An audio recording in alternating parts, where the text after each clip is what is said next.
How's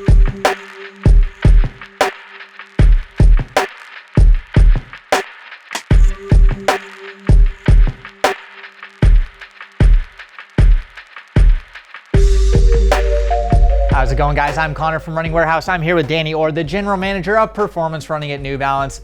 And today we've got the next generation of trail running. We've got the New Balance FuelCell Summit Unknown. Now, Danny, we haven't seen a whole lot revolutionary in the trail space, but with this new addition, I think we're gonna get a lot of performance benefits we've seen on the FuelCell line trickle on over. Give us the inspiration on this new shoe.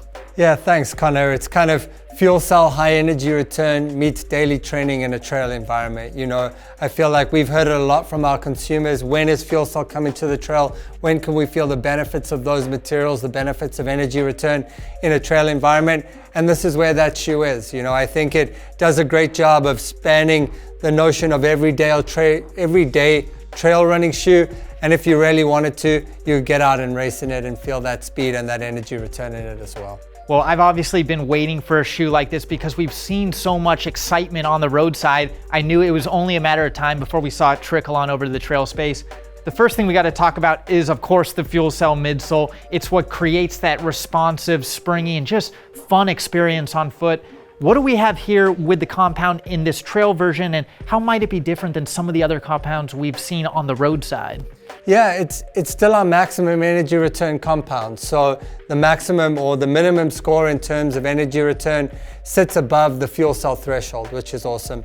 I think the one thing we were thinking about above anything else and where the data led us in terms of trail running is just wanting to give this consumer just a little bit more body underneath the foot than you might need in a road marathon or in a road 5K. So we've gone for a slightly firmer compound, and that's just to provide a little bit of stability directly under the foot in what is largely a variable and really uneven or unbalanced underfoot environment. And I think we've been able to balance that in relation to going a little bit harder while still maintaining that maximum energy return that is known in fuel cell.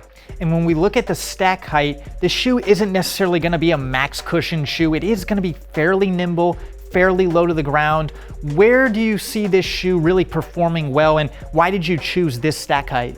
Yeah, you know, it was created first and foremost to be a daily training trail shoe, you know, with maybe design language and certain cues that if you wanted to go faster, you could. But I think all those things you've mentioned around nimbleness, around responsiveness, around the ability to be really super agile in this product all exist just based on where it sits in terms of our overall trail collection. It really is like the Swiss Army knives of trail for us. We do believe that people can be out there all day doing longer events in this type of shoe while also going after a high mountain climb over a shorter period of time, just based on the versatility of this setup. And you mentioned going longer, potentially using this up in the mountains.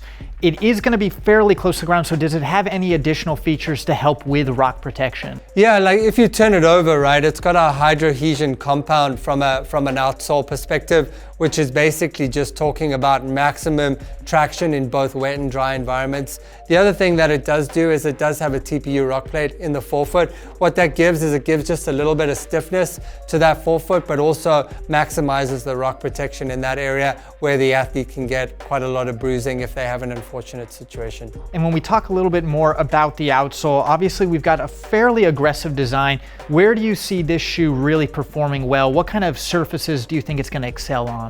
You know, as I said, the goal of the traction element is around both wet and dry surfaces, but I think it's going to run the gamut. I do think it's going to work really well on a packed trail.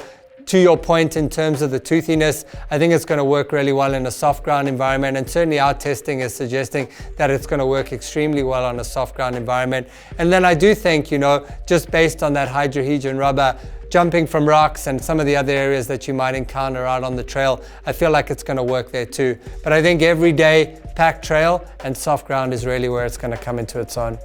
Well, Danny, we got to finish this shoe off, of course, with the upper. We've got a pretty durable design. It's built to go, obviously, in the mountains. Can you give us a rundown on what material we have and how how you balance keeping the shoe as light as possible, but also providing the support and durability to handle those rough conditions. Yeah, and I think for that user to be able to be on their feet for extended periods of time as well, I think is really, really important. We've got a closed mesh upper here, and I think the key piece is that it has a debris-free construction with the gusset, as well as that closed mesh to ensure that there's no debris or no dirt getting inside the shoe, which can be a major hindrance for that type of runner. And then to your point, we've really looked at key protection zones through the rand and through the toe, where this person potentially needs additional protection while they're out and about. But I think overall, in a surprisingly light package, to your point. So let's keep the debris out. Let's make sure that we have protection in key areas while keeping the weight down for somebody who's looking for a shoe that's on the lighter spectrum of the trail environment.